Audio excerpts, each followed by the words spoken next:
Welcome to iDream media. So gongura చాలా మంది ఇష్టంగా తీసుకుంటూ ఉంటారు. అయితే గోంగూరలో ఉన్న పోషక విలువలు ఏంటి, సో దీన్ని తీసుకోవడం వల్ల మనకు కలిగే ఆరోగ్య లాభాలు ఏంటి, ఇక ఎవరైనా తీసుకోకూడదా, వివరాలు తెలుసుకుందాం. ఈరోజు మనతో పాటు ఉన్నారు ప్రముఖ dietitian and nutritionist Abitha Chilukuri గారు.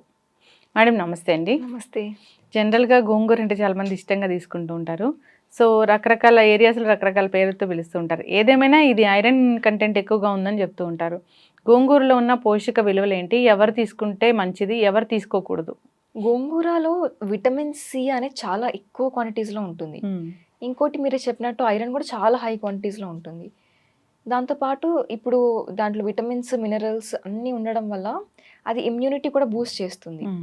అంతేకాకుండా దానికి laxative properties, diuretic properties, astringent ఇవన్నీ ప్రాపర్టీస్ ఉన్నాయి గోంగూరకి. చాలా హెల్దీ. కానీ ఇప్పుడు గోంగూరలో ఆక్సాలిక్ యాసిడ్ కూడా ఎక్కువ ఉంటుందన్నమాట. దానివల్ల ఇప్పుడు కిడ్నీ స్టోన్స్ అంటే కాల్షియం ఆక్సలేట్ కిడ్నీ స్టోన్స్ ఎవరికైతే వస్తూ ఉంటాయో, ఒకవేళ హిస్టరీ ఉంటే కిడ్నీ స్టోన్స్ది కాల్షియం బేస్డ్వి, వాళ్ళు అవాయిడ్ చేస్తే బెటర్. అంటే ఒకవేళ వాళ్ళకి ఆల్రెడీ వచ్చింది 2-3 టైమ్స్ అట్లా స్టోన్స్ అని అంటే వాళ్ళు అవాయిడ్ చేస్తే బెటర్ అనమాట. ఎందుకంటే ఆక్సాలిక్ యాసిడ్ ఉంటుంది కాబట్టి వాళ్ళకి ప్రాబ్లం అవుతుంది. పొటాషియం కూడా చాలా హై క్వాంటిటీస్లో ఉంటుంది గోంగూరలో. కాబట్టి ఇప్పుడు కిడ్నీ పేషెంట్స్, లైక్ ఇప్పుడు కిడ్నీ ఫెయిల్యూర్ అయిన వాళ్ళు కానీ, డయాలసిస్ మీద ఉన్న వాళ్ళు, ఇట్లాంటి వాళ్ళు అందరూ అవాయిడ్ చేసేయాలి గోంగూర. ఇంకా మనకి అనేమియా ఉన్న వాళ్ళకైతే చాలా సూపర్ ఫుడ్గా బెనిఫిట్స్ అని హెల్ప్ చేస్తుంది అనమాట గోంగూర. ఎందుకంటే ఇప్పుడు మీరు గోంగూర లైక్ కొంచెం ఇట్లా చట్నీ ఫామ్లో, అంటే రోటి పచ్చళ్ళు చేస్తుంటారు కదా, అట్లా చట్నీ ఫామ్లో ఏమైనా చేసుకొని తిన్నా కానీ, గోంగూర పొడి చేసి ఆకులని పొడి చేసి తిన్నా కానీ చాలా హెల్దీగా మీకు ఐరన్ అనేది మొత్తం రికవర్ అయిపోతుంది అనమాట. ఓకే. సో ఐరన్ సోర్స్ అనేది దీంట్లో ఎక్కువగా ఉంటుంది. డెఫినెట్గా. ఓకే. జనరల్గా ఉమెన్కి ఇది మంచిదేమో. అవును. ఎస్. అయితే కొన్ని రకాల ఫీవర్స్, టైఫాయిడ్ ఇలాంటివి వచ్చినప్పుడు సో 1 month వరకు అలా తీసుకోకూడదు అంటారు. వంకాయని కూడా దీంట్లో చేరుస్తూ ఉంటారు, అది నిజమేనా? కొంతమందికి వంకాయ తింటే ఎలర్జీస్ రావడము, ర్యాషెస్ రావడం ఇవన్నీ అవుతుంటాయి. కాబట్టి అట్లాంటి వాళ్ళు వంకాయ తినకపోతే బెటర్. కానీ ఇప్పుడు అది ఒక జనరల్ మిస్కన్సెప్షన్ లాగా అయిపోయింది, వంకాయ తినకూడదు, గోంగూర తినకూడదు అని. అట్లా ఏముండదండి. ఇప్పుడు ఒకవేళ వాళ్ళకి ఏమన్నా తింటే పడట్లేదు, ఎలర్జీ లాగా అవుతుంది, ఏమన్నా నెగటివ్ రియాక్షన్స్ వస్తున్నాయి బాడీలో అంటే అప్పుడు అవాయిడ్ చేయాలి. లేకపోతే అవాయిడ్ చేయాల్సిన అవసరం లేదు. ఇంకా ఫీవర్ వచ్చినప్పుడు అంటే కొంచెం పుల్లగా టేస్ట్ వస్తుంది కాబట్టి ఇంకా అది తిన్నా మనకి టేస్ట్ బాగుంటుంది కాబట్టి, ఇంకా ఇమ్యూనిటీ కూడా హెల్ప్ చేస్తుంది కాబట్టి మంచిగా తినొచ్చు, ఏం ప్రాబ్లం లేదు. ఇది మిత్. ఎస్. అయితే గర్భిణీలు కూడా గోంగూర తినకూడదు అంటారు. ఓకే. అది అంటే ఇప్పుడు దాంట్లో మనకి కొన్నిసార్లు ఏమవుతుందంటే కొంతమందికి నెగటివ్ ఎఫెక్ట్స్ చూపిస్తూ ఉంటుంది అనమాట ఈ గోంగూర. వాళ్ళకి ఇప్పుడు కొంతమందికి కూలింగ్ ఎఫెక్టే ఉంటుంది దానికి, కానీ దాంతోపాటు కాంబినేషన్లో ఏం తింటున్నారు కూడా మ్యాటర్ అవుతుంది. వాళ్ళు అవన్నీ చూడట్లేదు, జస్ట్ ఇది గోంగూర తిన్నాము కాబట్టి ఇట్లా అయింది అని అనుకుంటున్నారు, అంతేగాని అన్ని కాంబినేషన్లో మ్యాటర్ అవుతుంది. ఇది ఒక్కటి తినడం వల్ల ఏమైనా అవుతుంది అని ఏమి ఉండదు. ప్రెగ్నెంట్ ఉమెన్కి ఇప్పుడు రా పపాయ తింటే ప్రాబ్లం అవుతుంది, కానీ ఇట్లాంటి గోంగూర వీటికి ఏం కాదు. ఓకే. సో పోషక విలువలు అయితే దీంట్లో ఎక్కువగానే ఉంటాయి. అవును. అంటే ఇప్పుడు మీరు అన్నట్టు వాళ్ళకి విటమిన్ సి హై ఉంటుంది కాబట్టి గోంగూరలో ఎక్కువ క్వాంటిటీస్లో గోంగూర తింటే వాళ్ళకి మిస్క్యారేజెస్ అట్లాంటివి అవ్వడానికి ఛాన్స్ ఉంటుంది. ఓకే. ఎందుకంటే విటమిన్ సి లైనింగ్స్ అని బ్రేక్ చేస్తుంది కాబట్టి ప్రాబ్లం అవుతుంది. తినొచ్చు, బట్ ఎంత క్వాంటిటీస్ తింటున్నారు అనేది మ్యాటర్ అవుతుంది. ఇప్పుడు ఆ డే మొత్తంలో ఉట్టి గోంగూర ఒకటే తింటే విటమిన్ సి ఉన్నది ఏం కాదు.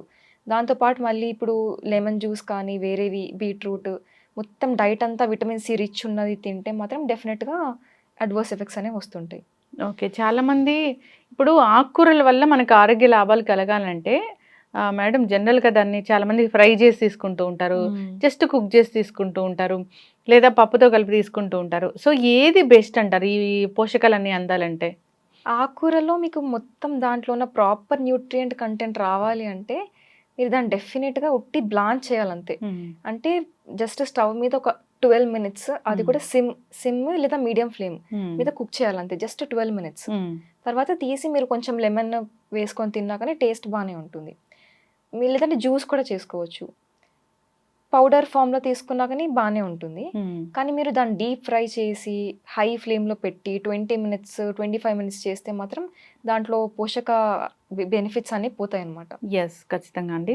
సో, ఆ విధంగానే తీసుకోవాలనుకున్నాము. సో, అయితే గోంగూరని ఎక్కువ మొత్తంలో తీసుకోకూడదు. వీక్లీ వన్స్ అలాగ తీసుకుంటేనే మంచిదా? ఇప్పుడు ఒకవేళ అనీమియా ఉన్న వాళ్ళైతే హ్మ్. వీక్లీ 3 టైమ్స్ తిన్నా కానీ బానే మంచిగా వర్క్ చేస్తుంది. ఓకే. లేదు అంటే నార్మల్ అందరూ హ్మ్. కన్జ్యూమ్ చేసుకోవాలి అంటే వీక్లీ 2 టైమ్స్ తీసుకోవచ్చు. హ్మ్. దాంట్లో ఫైబర్ కంటెంట్ కూడా ఎక్కువ ఉంటుంది కాబట్టి డయాబెటిక్ వాళ్ళకి కూడా మంచిగా హెల్ప్ చేస్తుంది. వాళ్ళకి చాలా సైడ్ ఎఫెక్ట్స్ అన్నీ వస్తుంటాయి కాబట్టి డయాబెటీస్ సిమ్టమ్స్‌కి హ్మ్. వాళ్ళకి బాగా హెల్ప్ చేస్తుంది. ఓకే. మీరు చెప్పినట్లుగా ఈ కిడ్నీ స్టోన్స్ ఉన్న వాళ్ళు మాత్రం అవాయిడ్ చేయాల్సి ఉంటుంది. కిడ్నీ ప్రాబ్లమ్స్ ఉన్నవాళ్ళు. ఓన్లీ కిడ్నీ ప్రాబ్లమ్స్ ఏ ఇష్యూ అయినా కానీ. అంతే. యెస్. ఖచ్చితంగా అండి. సో, చిన్న పిల్లలకి కూడా గోంగూరని మనం ఇవ్వచ్చా? చిన్నపిల్లలకు కూడా ఇవ్వచ్చు. హ్మ్. వాళ్ళకి కూడా ఇమ్యూనిటీ కావాలి కాబట్టి చిన్నప్పటి నుంచి వాళ్ళకి గ్రోత్ కూడా హెల్ప్ అవుతుంది. హ్మ్. విటమిన్ సి ఉంటుంది, ఇమ్యూనిటీ ఉంటుంది, అన్నీ ఉంటాయి కాబట్టి వాళ్ళకి గ్రోత్ కూడా హెల్ప్ చేస్తుంది. దాంట్లో మీకు విటమిన్ ఏ కూడా ఎక్కువ ఉంటుంది హ్మ్. మనకి గోంగూరలో.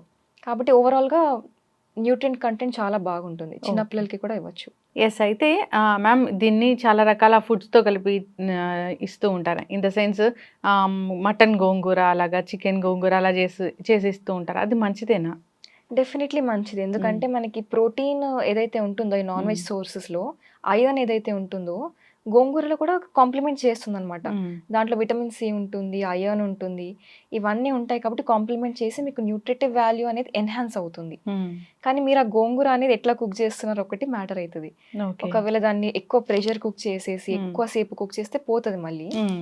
లాస్ట్‌లో మీరు మొత్తం ప్రిపరేషన్ అయినాక లాస్ట్‌లో అది వేసి దాంట్లో మిక్స్ చేసుకొని తింటే డెఫినెట్‌గా హెల్తీనే అది. ఓకే. అయితే గోంగూర తిన్న తర్వాత ఏదైనా ఆహారాలు తీసుకోకూడదా? అట్లాంటిది ఏముండదు. ఓన్లీ హ్మ్. మీకు ఇప్పుడు కాల్షియం ఉన్నవి అవాయిడ్ చేస్తే సరిపోతుంది. ఇప్పుడు హ్మ్. గోంగూర తిన్న వెంటనే మిల్క్ కానీ, హ్మ్. కర్డ్ కానీ అట్లా తినకపోతే సరిపోతుంది. ఎందుకంటే ఇప్పుడు మనకి విటమిన్ సి ఇంకా ఐరన్ అబ్జార్ప్షన్ ఉన్నప్పుడు హ్మ్. కాల్షియం ఇంటర్ఫియర్ చేశామంటే ఇది అబ్జార్బ్ అవ్వదు కాల్షియం. హ్మ్.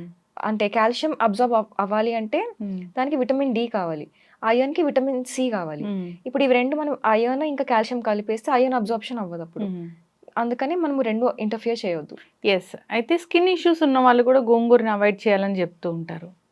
అట్లా స్కిన్ ఇష్యూస్ గోంగూరకి కనెక్షన్ అట్లేం ఉండదు. హ్మ్. గోంగూర డెఫినెట్‌గా హెల్ప్ చేస్తుంది స్కిన్‌కి కూడా. ఓకే. స్కిన్ హెల్త్ ప్రమోట్ చేయడానికి కూడా హెల్ప్ చేస్తుంది. విటమిన్ ఏ ఉంటుంది కాబట్టి. ఓకే. హెయిర్‌కి కూడా హెల్ప్ చేస్తుంది. ఒక్కసారి మాట్లాడుకుంటే గోంగూరలో ఉన్న పోషక విలువల గురించి ఇది ఎనీమియా రాకుండా చేస్తుంది. ఐరన్ పుష్కలంగా ఉంటుంది. సి అవును. విటమిన్ ఉంటుంది. సో, రకరకాల హెల్త్ ఇష్యూస్ ఉన్న వాళ్ళు కూడా ఎవరైనా దీన్ని తీసుకోవచ్చు. ఓన్లీ ఈ డయాలిసిస్ పేషెంట్స్ మాత్రం తీసుకోకుండా కిడ్నీ ఉంటే మంచిది. స్టోన్స్. కిడ్నీ స్టోన్స్ ఉన్నవాళ్ళు. గోంగూర అంటేనే పోషకాల గని ఖచ్చితంగా అందరూ తీసుకోవాల్సిందే. రకరకాల ఏరియాలో రకరకాలుగా పిలుస్తూ ఉంటారు. తెలంగాణలో వేరేలాగా పిలుస్తూ ఉంటారు. సో, ఏదేమైనా దీన్ని ఆహారంలో ఇంక్లూడ్ చేసుకొని ఆరోగ్య లాభాలు పొందాలని కోరుకుందాం. చక్కటి ఇన్ఫర్మేషన్ అండి. ధన్యవాదాలు. Thank you.